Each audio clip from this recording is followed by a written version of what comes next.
नमस्कार। UPI payment Google पे, phone पे, पेटीएम वगैरह हम दिन में कई सारे पेमेंट करते हैं और इन पेमेंटों को सफल होते हैं, लेकिन ये सब फ्री होता था। लेकिन अब समय बदल गया है और अब चार्ज लग सकता है। तो आज के वीडियो में कितना क्या चार्ज है और क्या सिस्टम है, पूरा वीडियो में बताने की कोशिश कर रहा हूँ कि कितना चार्ज लगेगा। यूपीआई पेमेंट अपडेट 2025 हर पेमेंट पर लगेगा चार्ज और आरबीआई ने यूपीआई पेमेंट में बड़ा बदलाव किया है और यूपीआई ग्राहकों की टेंशन है। यूपीआई पेमेंट अपडेट 2025 अब तक यूपीआई के जरिए लेन देन करने वाले ग्राहकों को ट्रांजैक्शन के लिए कोई फीस नहीं देना पड़ता था, चाहे आप ₹1 भेजें या फिर 1 लाख। ये सेवा पूरी तरह से निःशुल्क थी। इसके पीछे सरकार की सोच ये थी कि डिजिटल भुगतान को आसान और सुलभ बनाकर कैशलेस इंडिया का निर्माण किया जाए। लेकिन आरबीआई ने वर्तमान गवर्नर संजय मल्होत्रा के इस परदेशी मुक्त सेवा के अंत में बात कही। उनका मानना है कि फ्री डिजिटल पेमेंट को बनाए रखना संभव नहीं है।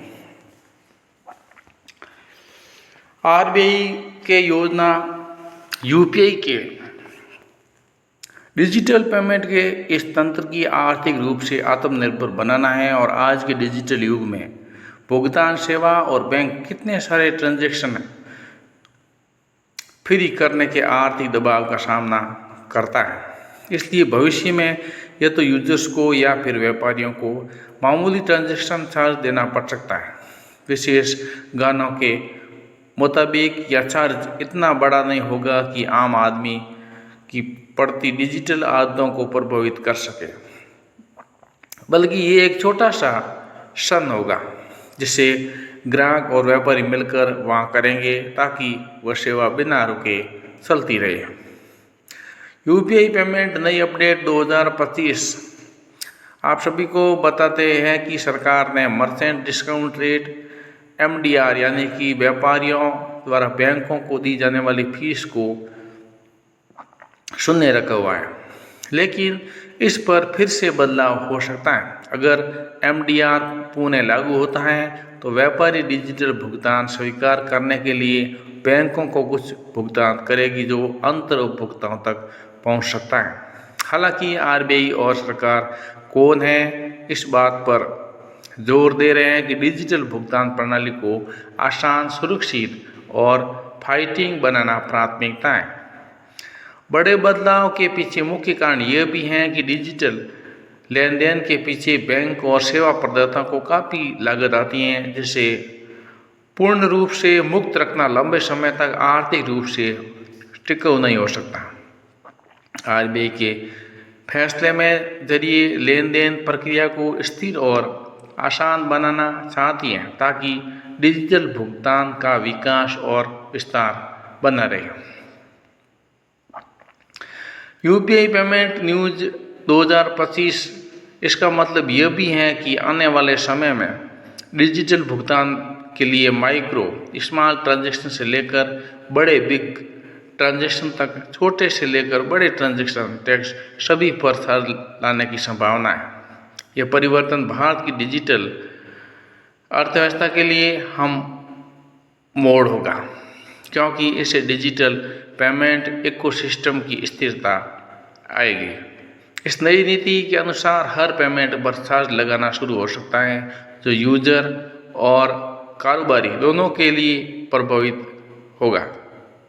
हालांकि ये क्या बहुत मूल्य होगा या समायोजित होगा या कम होगा, ताकि अधिक से अधिक लोग डिजिटल भुगतान के फायदे उठाते रहें। देश में नकद रसीद लेन देन का ट्रेड जारी रहे। यूपीआई पेमेंट 2025 है। इस खबर को लेकर देश की जनता और व्यापारी जगत में चर्चा और हलचल तेज है, क्योंकि डिजिटल पेमेंट पर 4 का मतलब माहौल में बदलाव, आर्थिक व्यवस्था में भी स्कूल से समायोजन होगा या बदलाव डिजिटल इंडिया के अगले चरण देश में इस महत्वपूर्ण कदम माना जा रहा है। वीडियो को लाइक कीजिए, चैनल पर नए सब्सक्राइब कीजिए और वीडियो को शेयर कीजिए। वर्तमान में हम सभी डिजिटल पेमेंट हैं वो फ्री करते हैं, और वो फ्री इतना कि दिन में 10-10 बार कर देते, 20 बार कर देते, और कोई तो दिन में 30 बार भी करते हैं। एक 10 रुपये का चाय पीना उसको भी स्कैनर करते हैं, एक 10,000 भेजना वो भी स्कैनर करते हैं। और रुपये का लेन देन जो आज की ज़िंदगी में है, हर जगह रुपया डिजिटल हो गया, चाहे गांव हो, चाहे शहर हो, चाहे छोटा ढाबा भी हो, और चाहे वो ठेले वाला भी क्यों ना हो, वो भी स्कैनर रख रहा है। तो इस प्रकार से हम पूरा के पूरे डिजिटल पेमेंट पर ही, स्कैनर पर ही निर्भर हो गए। डिजिटल पेमेंट जिसमें बहुत सारे नाम हैं, Paytm, Bhim, UPI, PhonePe, Google पे। तो इसमें हम इतने सक्रिय हो गए, और यदि कुछ पेमेंट इसमें चार्ज लगेगा तो फिर लोगों को सोचना पड़ेगा। कम से कम चार्ज मान लो 50 पैसे, 1 रुपया लगे तो फिर भी बड़े पेमेंट पर चल जाता। लेकिन 10 रुपये का चाय पिए और वहाँ 1 रुपया कट जाए तो फिर कैश देना ही बेहतर होता। इस प्रकार से ऐसी व्यवस्था चल रही है। वास्तव में यदि लागू होता है कुछ चार्ज, तो भारत के लिए, ग्राहकों के लिए थोड़ा सोचने वाली बात होगी। वीडियो को लाइक कीजिए, चैनल पर नया तो सब्सक्राइब कीजिए, वीडियो को शेयर कीजिए। जय हिंद।